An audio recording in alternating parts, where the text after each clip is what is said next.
Trois invités avec nous chaque soir pour décrypter les mouvements de la planète marché. Olivier Ringard est à nos côtés, le directeur des investissements de Neuflis OBC. Bonsoir Olivier. Bonsoir. Alain Pitous nous accompagne, Senior Advisor ESG. Bonsoir Alain. Bonsoir. Et Gilles Etcheberry-Garay est également à nos côtés, le président et directeur des investissements d'Elcano Asset Management. Bonsoir Gilles. Bonsoir. Bienvenue messieurs, merci d'être avec nous pour cette émission de rentrée, de reprise et une actualité géopolitique déjà intense. Gilles, je me tourne vers vous. Qu'est-ce qu'on peut dire? Alors c'est un sujet assez récurrent, marché et géopolitique. On parle bien sûr là notamment du cas vénézuélien avec cette démonstration de force, cette opération spéciale américaine au cours du week-end. Qu'est-ce qu'on peut dire de cette relation entre marché et géopolitique et qu'est-ce qu'il faut retenir ou comprendre de la stratégie américaine concernant le Venezuela spécifiquement aujourd'hui? Traditionnellement, la variable géopolitique, c'est le prix du pétrole. Je veux dire, c'est quasiment la seule variable, on l'a vu dans le Golfe. Et on voit quand même qu'au cours des dernières années, elle est de moins en moins sensible. Et on le voit encore aujourd'hui. Parce qu'il faut pas se leurrer. Je veux dire, la consommation mondiale de pétrole est en train de s'ajuster. Et on parlait de pic pétrole il y a 10 ans, qui était le pic de production. Et là, on arrive à un pic de consommation. C'est le pic de la demande, là. Le pic de la demande de la consommation. Et on est probablement beaucoup plus près qu'on le croit de ce pic. Et en fait, un des acteurs majeurs était la Chine, puisque la transformation des mobilités électriques en Chine a enlevé entre 1 million et 2 millions de barils le jour en Asie. On voit à travers l'électrification massive globale dans un pays comme la Chine, la baisse de la demande de fossiles et de pétrole. Alors, c'est pas une baisse, mais c'est une absence de croissance. D'accord, une absence de croissance. Mais qui vient peser sur les prix du pétrole et qui, fait prendre... Alors, les Chinois n'ont pas fait par bonté d'âme, c'est uniquement par contrat stratégique, puisqu'ils ne veulent plus être dépendants du pétrole vénézuélien. C'est un des premiers importateurs de pétrole vénézuélien ou iranien, parce que c'est aussi un événement géopolitique qui passe inaperçu. L'Iran est peut-être en train de changer. Ils veulent plus dépendre de ce pétrole et donc ils électrifient massivement avec un choix charbon, qui est moins bon, et énergie renouvelable pour être indépendant stratégiquement en cas de problème avec Taïwan, qui reste, je dirais aujourd'hui, les deux événements géostratégiques susceptibles d'impacter les marchés développés. Aujourd'hui, c'est l'Ukraine et la Russie, d'un côté, pour l'Europe, et Taïwan pour le monde, parce qu'il ne faut pas oublier que Taïwan, c'est TSMC, et c'est le plus grand fabricant, uniquement à Taïwan, de chips et de microprocesseurs. Donc, au-delà de situations géostratégiques spécifiques, comme vous dites, l'Ukraine et Taïwan, le monde des marchés, c'est quand même désensibilisé de ces questions géopolitiques au cours des dernières années. On s'est désensibilisé au pétrole, on est en train de se désensibiliser au pétrole, donc on se désensibilise à la géopolitique du Venezuela, mais surtout du Moyen-Orient. Je veux dire, voilà, on a quand même une guerre au Moyen-Orient, enfin en tout cas des échanges de missiles et autres, sans que le pétrole bouge, et même à baisser. Je veux dire, ça montre bien que... Et je pense que les Saoudiens ont pris conscience du fait qu'on allait vers le pic de demande, et donc il fallait qu'ils vident leurs réserves parce que avant que la demande disparaisse trop. Donc maintenant il y a une course à la vente de pétrole. Et donc, voilà, ça c'est la géostratégie. Après, pour le Venezuela, bon, c'est aussi une histoire de pétrole. Alors, c'est une vision un peu différente des Américains.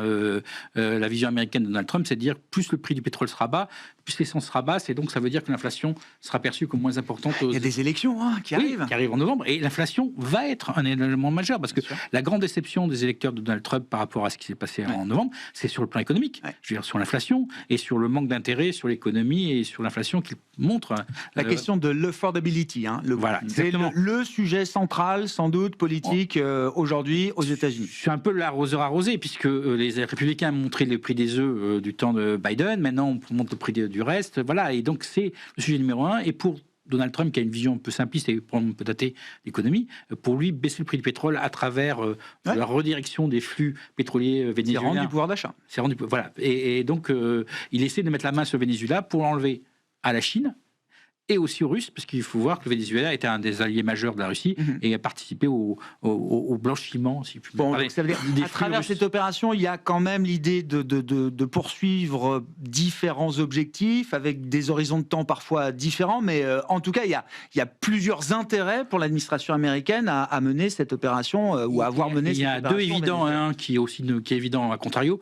Ils n'ont aucun intérêt pour la démocratie en tant que telle, puisqu'ils continuent de travailler avec les chavistes. Par contre, ils veulent deux choses, c'est la sécurité avec une doctrine Monroe, donc remise à jour donc Monroe version Donald Trump. Voilà, remise à jour en disant que tout ce qui est dans l'Amérique appartient aux Américains et les autres ne doivent pas venir. Et dans ce cadre-là, Cuba devient la cible suivante. Déjà, ça a déjà été annoncé. Alors aussi la Colombie, apparemment, a déplu à Donald Trump, et le Mexique, mais pour des raisons un peu différentes. Donc ça, c'est doctrine géostratégique, et donc vision de le pétrole vénézuélien aux Américains pour avoir un pétrole moins cher, et donc une inflation plus basse. Alain, quelques réflexions là, encore un peu à chaud. Oui, dans le sillage des événements du week-end. Il y a du court terme donc dans tout ce qui a été évoqué. Je pense que c'est en route. Le prix du pétrole, c'est vraiment un focus énorme pour Trump. Après, si on regarde un peu plus long, alors je ne sais pas dans quelle mesure c'est accepté par les uns et par les autres, ou si on cherche un peu sa place, mais il semble que Trump va mettre la main sur l'Amérique, au sens global du terme. Oui. Donc ça, c'est le premier rôle, l'Amérique du nord au sud. Voilà, avec un combat quand même d'artillerie plus ou moins lourde avec les Chinois sur certains endroits. Ils ont des ports au Pérou, etc. Il y a la Chine qui veut être le point central de l'Asie sur le plan économique. Donc il va y avoir un combat avec l'Inde et le Japon. Peut-être même sur Taïwan, il y aura ce combat du Japon qui ne voudra pas laisser la Chine s'installer là. On a au Moyen-Orient un combat qui, je pense, s'est fait sur une forme d'accord entre la Turquie et l'Arabie Saoudite pour calmer la zone, on va dire. Et puis, donc, c'est au détriment de l'Iran et de tous ses satellites, donc qui sont tombés les uns après les autres, avec le soutien, je pense, de la Turquie. Donc, et après, il y a une zone, on va dire, de relative désintérêt de Trump, c'est l'Europe, avec... tu veux recréer l'Empire russe avec Petrograd, je sais pas quoi, Kiev ou je sais pas quel pays, de toute façon il confond tout. Je pense qu'il s'en désintéresse à peu près complètement. Donc il va y avoir un peu un combat européen occidentaux contre Poutine pour essayer de se mettre là. Et puis il y aura une zone de non-droit total avec l'Afrique où ça va être terrible sur le plan des matières premières parce que c'est le combat des années qui viennent. Mené par la Russie, la Chine. Par tout le monde qui va... Et les États-Unis qui reviennent aussi en Afrique. Qui commencent à revenir en Afrique de manière assez agressive. Donc on va avoir ce combat géopolitique qui va nous emmener, je pense, pendant 20 ans. C'est pas du Trump, pas d'une stratégie. Je pense que les autres présidents le faisaient de la même façon, avec le sourire, mais ils le faisaient de la même façon, au fond, globalement, avec essentiellement leurs intérêts. Ça s'accélère beaucoup aujourd'hui parce qu'il y a une très forte demande d'énergie. Donc là, ça nous ramène un peu sur le court terme et on voit aujourd'hui toutes les valeurs liées à l'énergie aux États-Unis qui font entre 5 et 15% de hausse. Ouais. Donc, et je ne parle pas seulement du pétrole, c'est l'énergie au sens large. L'énergie au sens large, et c'est toute la chaîne de valeur. Donc c'est ça ma question. Alors, on va peut-être essayer de lancer d'ailleurs une émission géopolitique sur Bismarck parce que ça devient quand même un sujet central. Et les marchés sont attentifs, mais la question, quand on a ces visions un peu longues, ou qu'on développe ces visions un peu longues, Alain, qu'est-ce que ça veut dire quand on ramène ça au marché ? Je ne parle pas forcément des marchés dans leur immédiateté, mais sur des cycles longs, qu'est-ce que ça veut dire ? Des marchés plus fragmentés, chaque zone aura sa zone d'influence de marché, qu'est-ce que ça... Oui, on va essayer ça. Alors après, je pense que si on ramène ça au marché, donc il y a la première chose, c'est l'énergie, donc ça c'est vraiment le sujet clé. Et la deuxième chose, c'est la manière dont on va se servir des banques centrales pour, comme bras armé de ce truc-là. Et l'arme sur les marchés, c'est les banques centrales. Si on regarde encore une fois, c'est les Américains, Trump est en train de mettre la main sur un système financier, monétaire, bancaire, les stablecoins pour ajouter un peu de modernité dans tout ça, pour avoir une zone dollar toujours forte. Donc ça, c'est vraiment son point clé. Les Chinois sont en train de faire la même chose de leur côté avec une banque centrale qui est aux ordres. On a la banque centrale japonaise qui est aux ordres. Et puis on a l'Europe, encore une fois, qui joue l'indépendance avec des gens qui croient que il faut être indépendant, que c'est super, que c'est l'alpha et l'oméga. Et on s'aperçoit que on se plante aujourd'hui et ça nous plantera demain, ou est-ce que ce qu'on essaye de tenir ou de maintenir aujourd'hui, c'est-à-dire l'idée que ça reste un peu respirable quand même, Alain, est-ce que c'est un choix qui peut payer aussi à moyen terme, moyen-long terme? Et moi je pense qu'aujourd'hui, si on raisonne en se disant quels sont les deux enjeux, c'est l'énergie et la souveraineté de la défense, il faut que ça soit financé. Et ça ne peut pas être autrement qu'avec une incitation forte et un accord politique qui soit à la fois de la Banque centrale, qui remet de l'argent dans la machine, et les politiques. Alors après, ils sont ce qu'ils sont, les politiques, je ne juge pas ça. Simplement, on n'a pas cette dynamique-là. Et je pense que, on regarde les réactions sur l'invasion, enfin, je ne sais pas sur l'invasion, comme s'il y avait une invasion. Venezuela ? Sur l'opération spéciale. L'opération spéciale, oui. voilà, c'est ça. L'opération spéciale vénézuélienne. on y va totalement en ordre dispersé entre les Espagnols, les Italiens, les Français, les uns et les autres. Oui, mais comment on peut avoir une dynamique économique? Parce qu'il faut raisonner, c'est pas en faisant des exemptions fiscales et des bouchons qui se perdent pas qu'on va y arriver. Vous voyez, je plaisante avec ça, mais c'est terrible, quoi. Il faut être vraiment aligné. On n'est pas aligné aujourd'hui. Ça, c'est un vrai sujet. Il y a quand même des plans sur la table. Enfin, je veux dire, Next Generation EU, Rearm EU, le Chips Act. Il y a quand même des plans, ça on sait faire, avec de l'argent et des enveloppes budgétaires qui vont avec. Et je compte même pas le plan allemand et l'Allemagne qui a connu un virage budgétaire historique peut-être en 2025. Alors je veux bien l'histoire des bouchons sur les bouteilles d'eau, effectivement. Non mais je sais, mais on en est tous là. Mais derrière ça, il y a aussi d'autres histoires. Il y a d'autres histoires, mais pour le moment, elles mettent beaucoup de temps à venir, quoi.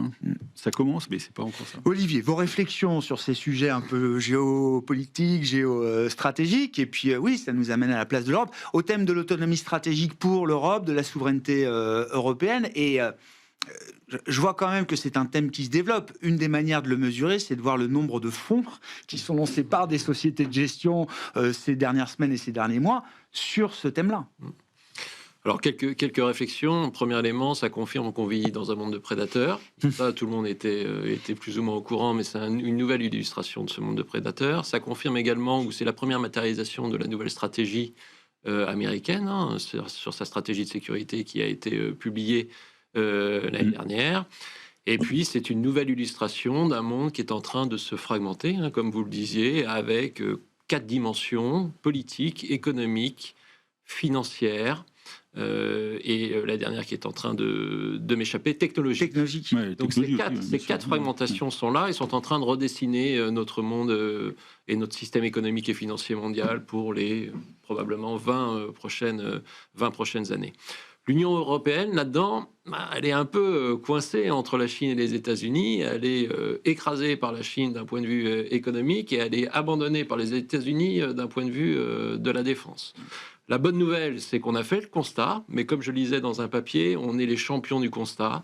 On avait par exemple en 2015 le plan des 5 présidents pour achever l'Union européenne. On a en 2024 le plan Draghi qui fait de nouveau un constat et qui propose près de 400 recommandations pour renforcer cette Union européenne. Nous avons la Commission européenne qui s'empare de ce plan début 2025 et qui indique vouloir le mettre en œuvre avec ce que vous indiquiez en termes de matérialité, une sécurité, une énergie, une union des marchés de capitaux, etc., etc. Mais pour l'instant, quand on regarde ce qui a été réellement fait, peu a été fait. Vous avez des organismes qui s'intéressent à justement mesurer le taux d'exécution des recommandations du rapport Draghi. Et aujourd'hui, ces instituts estiment qu'on est à moins de 15% d'exécution de ces recommandations. Donc il y a encore un chemin extrêmement long à parcourir pour renforcer cette Union européenne. Et le renforcement de cette Union européenne, il repose sur plusieurs piliers. Combler l'écart en matière d'innovation. Rappelons-nous qu'aujourd'hui, 80% de la technologie qu'on utilise en Europe ne vient pas de l'Union européenne, mais vient du reste du monde. Poursuivre la feuille de route de la décarbonation, tout simplement parce qu'on n'a pas de pétrole et on n'a pas de gaz. Et puis enfin, renforcer notre sécurité et réduire les dépendances excessives. Donc le chemin est long. Tout le monde est conscient du défi auquel l'Union européenne est confrontée. À voir maintenant si on réalisera et si on exécutera ce plan. Je reviens à tous ces fonds et toutes ces stratégies qui se lancent sur ce thème, Olivier, avec l'idée de lever de l'argent, justement. Enfin, à ce stade, c'est difficile de dire si c'est juste un effet de mode ou si c'est vraiment un thème profond qui pourra accompagner l'investissement en Europe pendant plusieurs années. Ce ne sont pas que des levées de fonds qui vont permettre de réaliser et de finaliser cette union Certains gestionnaires européenne. d'actifs semblent y croire suffisamment, encore une fois, pour mettre ces stratégies sur la table, communiquer, etc. Mais typiquement, il faudrait une union des marchés de capitaux, ou ce qu'ils appellent aujourd'hui l'union de l'épargne et des investissements. Il faudrait faire en sorte d'avoir des réglementations européennes unifiées et éviter qu'on ait des différences de réglementation entre les pays. Il faudrait un marché de capitaux également qui ne soit plus le CAC 40 ou l'Eurostoxx ou le CAC, ou le DAX, pardon, mais un vrai marché des capitaux. Il faudrait une désintermédiation beaucoup plus profonde de notre système financier. Rappelons aujourd'hui que le bilan des banques représente à peu près 400% du PIB européen. Aux États-Unis, le bilan des banques représente 100% du PIB américain. Donc on a beaucoup de travail. Et c'est juste une question de temps, et ça peut prendre du temps, et sans doute trop de temps, parce que l'Europe exécute lentement, agit lentement, ou c'est encore ainsi? Est-ce qu'on se demande encore s'il y a la volonté politique d'aller au bout de l'histoire, de ce point de vue-là? Je pense, alors c'est un point de vue très personnel, je pense qu'il manque encore une vision commune au sein des instances européennes et des pays européens pour aller dans cette direction. J'ai l'impression, moi le côté positif quand même, c'est que en 5 ans, depuis le Covid on va dire, et depuis l'épisode de Brexit, la question c'est plus je vais me débrouiller tout seul, c'est-à-dire qu'il y en a encore quelques-uns qui traînent comme ça, mais c'est comment on fait pour s'intégrer dans une Europe qui se développerait, qui ferait des avancées, parce qu'on voit même Mélanie qui était quand même pas très chaude sur l'Europe, qui est devenue une fervente partisane de l'Europe et qui permet d'avancer sur ce thème-là. Après, je pense que... Elle est en train de valider le Mercosur. Oui. Mais non, mais... Oui, parce qu'elle joue sur son terrain. Moi, je trouve ça assez normal, mais bon. Et l'autre point, je pense que... Et c'est là qu'on voit qu'il manque cette dynamique de la Banque centrale. C'est-à-dire que le jour où la Banque centrale injecte massivement, met les taux à zéro, il y a plein de sujets qui peuvent avancer assez facilement. Alors, ça aura des effets de bord, mais qu'est-ce qui vaut mieux? Mais l'action de la Banque centrale ne peut être que la conséquence d'une volonté politique qui a été clarifiée, unifiée. Mais si déjà moi, je me mets à la place d'une banquière centrale ou d'un banquier central comme Christine Lagarde. On n'a pas envie de mettre la charrue avant les bœufs, quand même. D'accord, mais ça éviterait de mettre en place des trucs récessifs à droite à gauche. La France va s'arrêter avec toutes les conneries qu'on entend. Non, mais je suis également assez convaincu qu'on a besoin en Europe de taux d'intérêt réel court terme négatifs. Ce que l'on au moins pour le moment aujourd'hui, compte tenu... Et ça forgera une volonté politique? Non, compte tenu des besoins de financement, que nous avons sur tous les enjeux dont on vient de parler. Donc, premier enjeu 2026, que la Banque centrale européenne sorte du statu quo confortable dans lequel elle s'est enfermée. Probablement. Non, mais c'est un sujet sur cette volonté politique, elle va avoir du mal à émerger avec une France qui n'est pas en bon état politiquement. D'accord. Donc, premier enjeu, remettre de l'ordre dans les finances publiques françaises pour permettre à la Banque centrale européenne de reprendre une action... France de restaurer sa crédibilité vis-à-vis de ses partenaires et en particulier vis-à-vis de son partenaire allemand, et que les deux pays décident d'une feuille de route bien établie, appuie sur une stratégie monétaire agressive. Gilles. Oui. Non, je dirais, discute de l'ordre. Disons que, il y a des choses qui sont faites, parce qu'on a un truc aussi prosaïque que la production d'obus de 155 mm, qui sont le cœur de ce qui se passe en Ukraine. On est passé de 80 000 à 500 ou 600 000 produits par annuel. Je veux dire, l'Ukraine, maintenant, s'appuie uniquement sur la production d'obus européenne quasiment, ce qui était inexistante il y a 3 ans. Il n'y a pas partout C'est quoi ça? C'est l'embryon, enfin, c'est ce qu'on... L'Europe de la défense, qu'on n'a jamais voulu nommer comme étant l'Europe de la défense qui est en train de se construire. Parce que si je ramène ça au marché, effectivement, avec les banques, c'est l'autre secteur qui a le plus progressé en 2025 en Europe, le secteur de la défense. Le secteur de la défense, tout à fait, à juste titre. Il y avait des investissements massifs. Dans certains endroits, ça a mieux marché. Les munitions, parce que c'était un endroit qui était déjà... il n'y a plus que 2 ou 3 producteurs en Europe, donc ça a été fait assez facilement. Là où il y a plusieurs producteurs en Europe, on a déjà plus de problèmes. On voit sur les tanks, on voit sur le SCAF, on voit sur des choses comme ça, où les enjeux de politique industrielle, où chacun quand même a envie de maintenir ce qui est chez soi et d'arriver sur... Donc là, il n'y a pas de vision commune. mais c'est aussi quelque part des jalousies ou des périmètres nationaux, hein, qui est sur des choses comme l'artillerie, les explosifs, par exemple. Il y a eu un effort énorme de fait. Après, sur la défense, hormis l'aérien, je veux dire, aujourd'hui, les principaux producteurs de tanks en Occident sont en Corée du Sud et en Europe. Véhicules blindés, c'est pareil. C'est même British, pas Aerospace, mais qui fabrique les véhicules blindés américains. Les principaux constructeurs navals restent. L'Europe a encore des constructeurs navals, ce qui n'a pas exactement les États-Unis.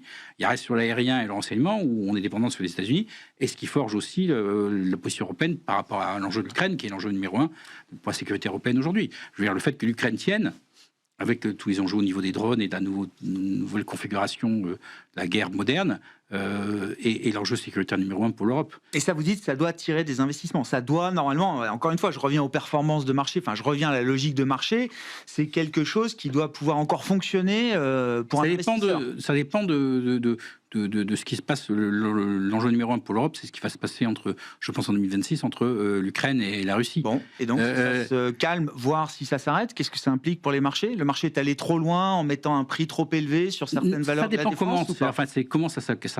D'accord. Si on s'arrête sur une version coréenne, je veux dire, l'industrie de la défense coréenne ne s'est pas arrêtée avec l'armistice de 53. Au contraire. Voilà. Et donc, je pense qu'il y aura un peu moins de fièvre dans l'immédiat. Je veux dire, donc, effectivement, une urgence. Mais derrière, le but, c'est d'avoir une Ukraine qui se défende avec une armée.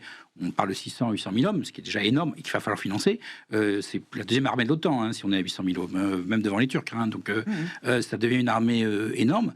Donc, je veux dire que l'appétit pour la défense durera tant que la Russie existera dans sa version agressive actuelle.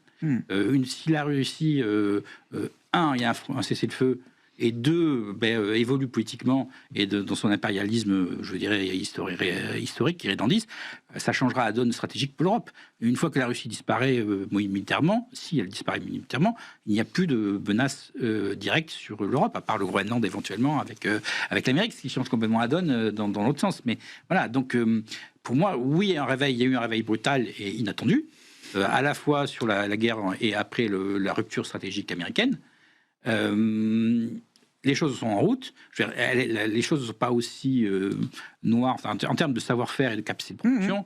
Alors, parce il faut savoir effectivement si un pays accepte de sacrifier ses blindés contre ses avions ou inversement. Et c'est là où on rentre dans le dur des négociations européennes. C'est là où il n'y a pas de perspective jointe. Mais c'est pas... Un point qu'on peut noter, Alain, là je me tourne vers vous, c'est quand même qu'au fur et à mesure de ce réveil brutal, la souveraineté s'est alignée avec les enjeux de soutenabilité, d'une certaine manière. Un secteur comme la défense, qui a toujours été historiquement exclu, un certain nombre de stratégies, alors j'ose plus dire ESG, oui. Mais si, c'est dans votre titre, l'acronyme survie, grâce à vous, Alain. Non, mais si, donc on parle de soutenabilité, d'autonomie stratégique, et c'est ce qu'on disait en début d'émission. Je veux dire, c'est pas pour les beaux yeux de la planète qu'on le fait, mais c'est parce qu'il y a une question d'indépendance. Et de ce point de vue-là, l'Europe est capable quand même de bouger.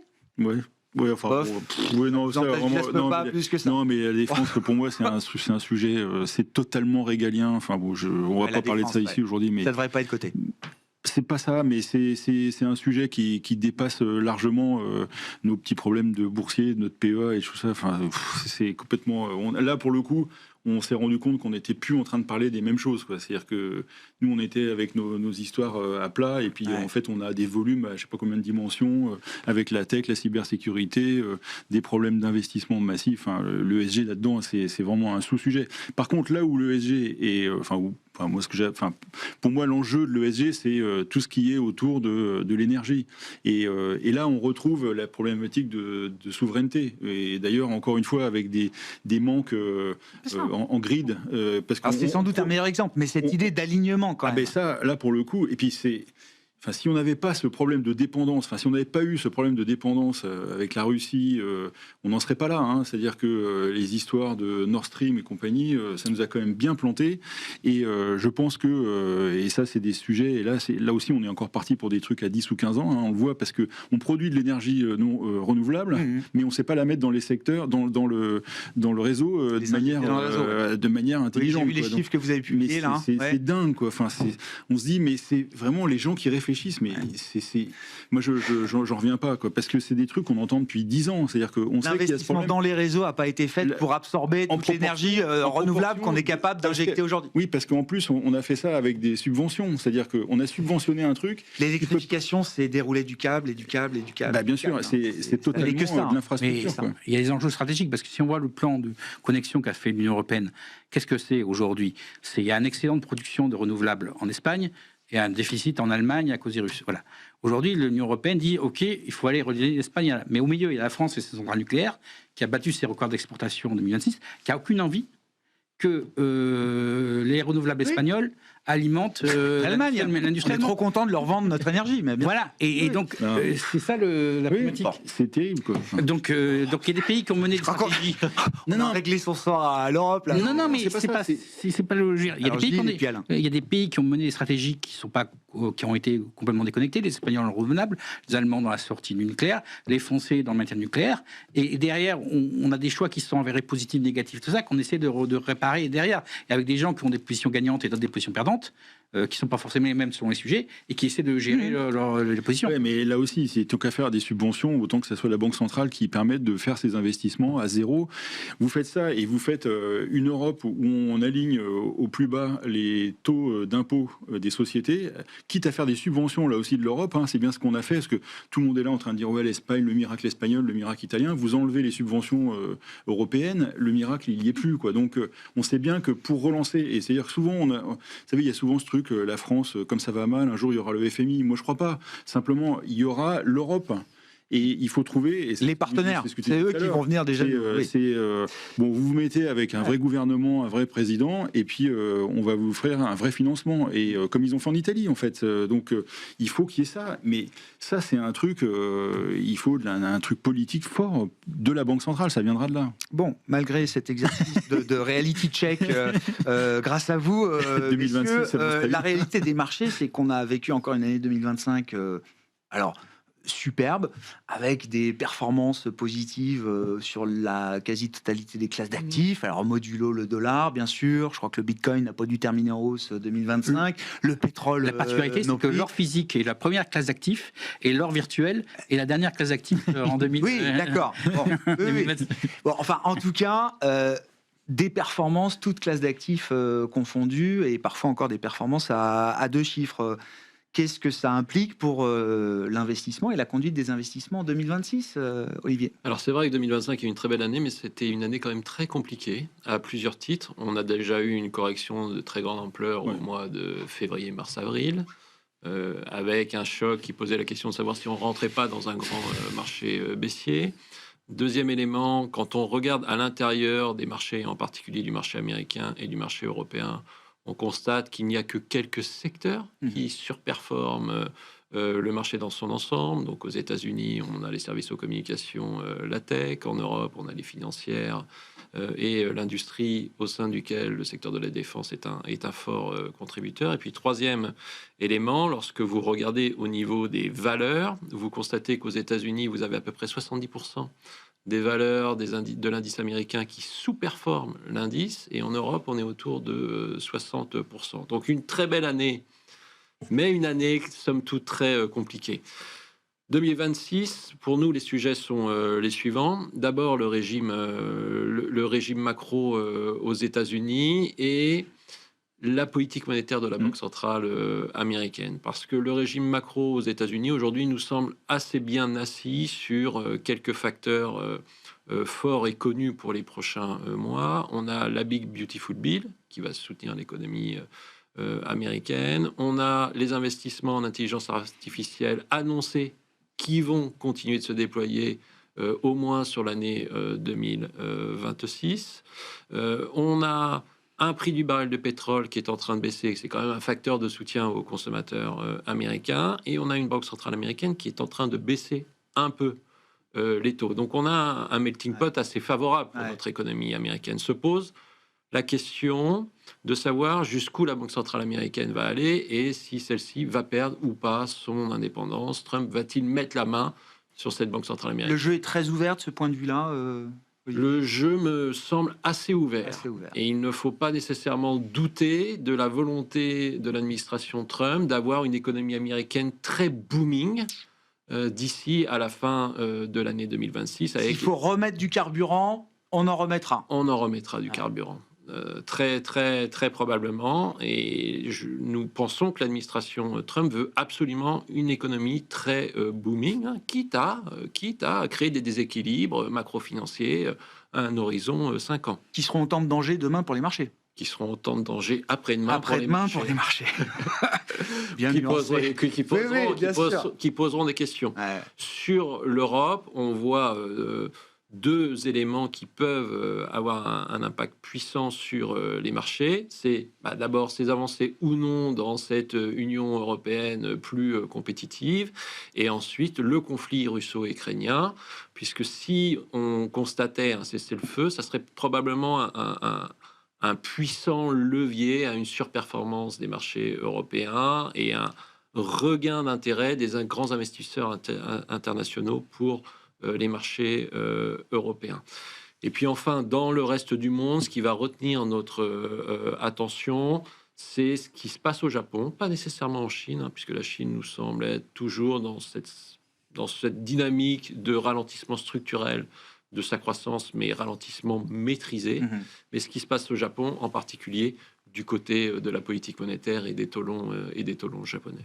Avec là aussi une volonté de relance budgétaire en parallèle menée par la nouvelle première ministre japonaise. Dans une vision globale macro que vous portez chez Elkann, avec une stratégie globale macro, quels sont les grands marchés macro? Enfin, qu'est-ce que vous attendez des grands marchés macro là en 2026? Alors, sur l'Europe, on est tout à fait d'accord. Sur nous, je pense qu'il peut y avoir la Russie est en train de s'épuiser économiquement, l'Ukraine est déjà épuisée, il peut y avoir un accord russo-ukrainien, et selon la qualité de cet accord, les marchés européens peuvent en bénéficier. Il y a un vrai potentiel de soulagement pour les prix des actifs européens. Non, puis de dynamique. Je veux dire, il va falloir construire l'Ukraine, armer, créer l'Ukraine. Enfin, je veux dire, ça crée un. Le marché n'a pas totalement anticipé encore toute cette situation. Non, elle est. On en parle quand même, de reconstruire l'Ukraine, etc. Mais aujourd'hui, on peut pas. D'accord, mais certaines valeurs ont déjà profité de ça. Oui, mais ça peut s'accélérer avec la perspective de la décision. Donc ce potentiel, il n'est pas épuisé. Voilà, au détriment éventuel un peu des facteurs de défense dans un premier temps, mais voilà. Ça, c'est... Les États-Unis, je veux dire, aujourd'hui, clairement, le consensus mondial, c'est sur l'accélération inflationniste, avec l'équipe Trump, effectivement, prête à faire tout ce qu'il faut pour... Après, là, il y a deux problèmes, je dirais, face à ça.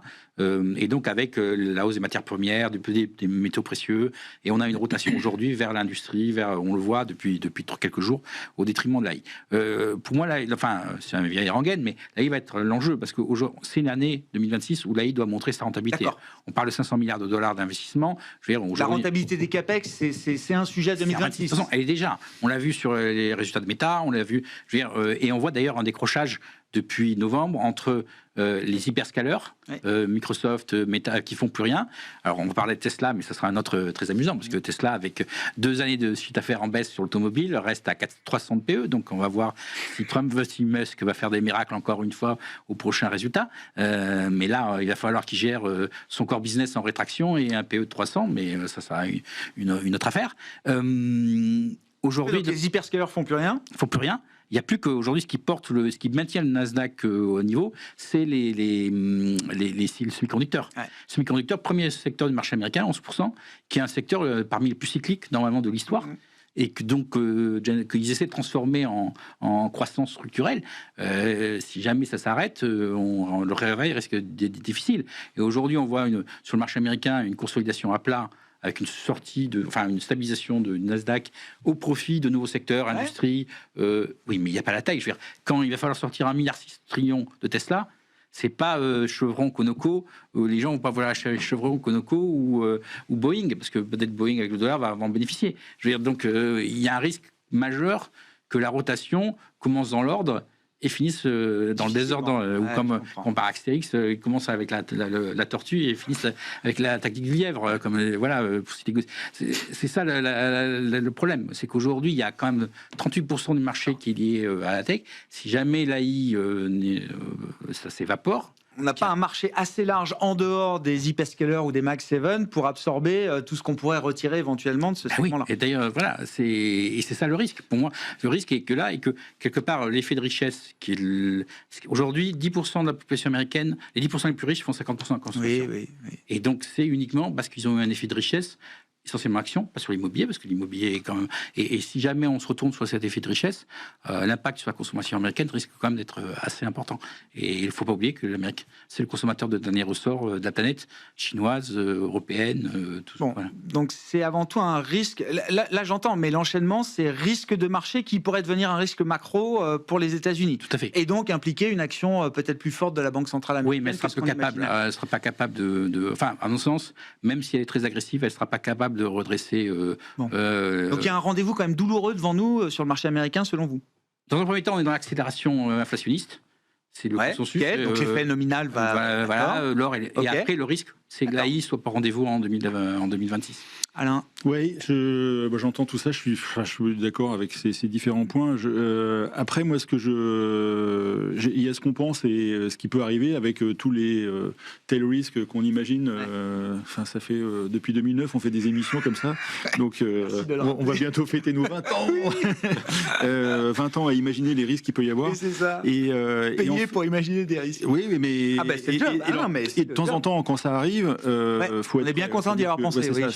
Complètement. Il faut avoir les issues de secours. Alors, on fait quoi, les risques? En fait, alors avant de faire les risques, moi je pense qu'il faut regarder comment sont les investisseurs aujourd'hui. C'est-à-dire qu'en fait, pour moi, l'image que j'ai tout à l'heure quand on parlait de la géostratégie, les plaques tectoniques, machin, et puis de temps en temps, il y a une coulée de lave quelque part, et puis c'est assez inarrêtable. Et c'est un peu ça les marchés. C'est-à-dire qu'en fait, si on regarde statistiquement, vous savez, moi je travaille avec AI4 Alpha, et assez régulièrement l'ami Jean-Jacques qui vient vous voir. Lauréat des trophées de l'innovation LBPAM, novembre 2025. Exactement. Et donc, très belle entreprise d'ailleurs.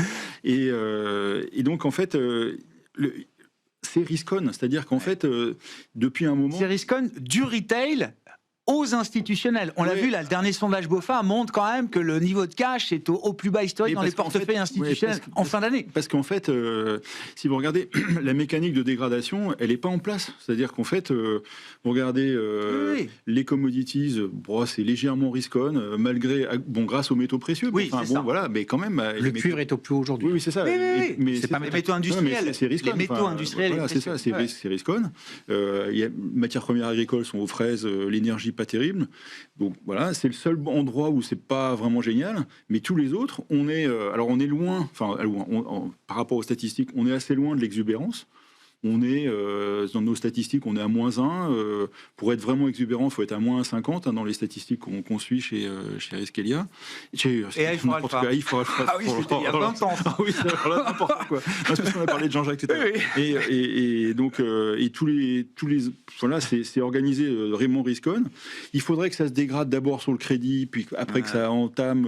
Vous dites qu'il y a une séquence. Et la séquence n'est pas en place. Pour retourner des positions, il y a une séquence. Et elle n'est pas en place aujourd'hui. De temps en temps, il y a du bruit sur les actions. Alors, de temps en temps, on passe risk-on, risk-off sur les actions, mais le reste imperturbable parce que les institutionnels ont bien vu ce que ça coûtait de vendre. C'est-à-dire qu'après, on cavale, on est content, on a vendu des taux longs US à 4,30 et puis on est là comme un couillon pour essayer de se rattraper pendant des semaines et des semaines. Et de temps en temps, il y a un petit blip, on arrive à refaire.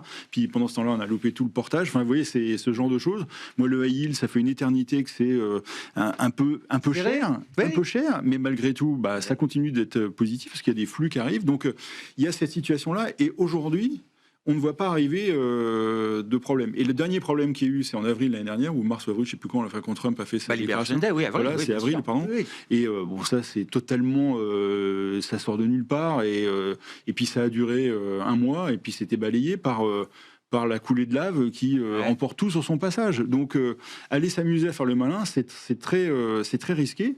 Par contre, et là, moi, je pense que 2026, ça va être ça. C'est qu'il va y avoir un truc un peu genre Liberation Day, un truc comme ça. Et attention à ce que ça enclenche pas ce que vous décrivez tout à l'heure, D'accord. Gilles, c'était... C'est ce que disait Olivier. Liberation Day, on s'est quand même demandé si c'était pas le début d'un grand marché baissier. Il évoquait aussi l'idée Ça a de été, dire le marché qui influence la macro. Et on pourrait avoir ça. Et donc, ça veut dire quoi en termes de gestion? Moi, je pense que rester investi sur son objectif, je pense que c'est la moindre des choses.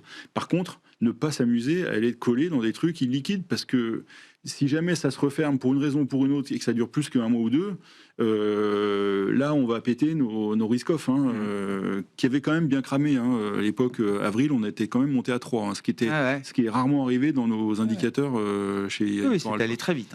C'est très vite et très violent loin, et très brutal. C'est le caractéristique du monde actuel. C'est-à-dire On que s'arrête.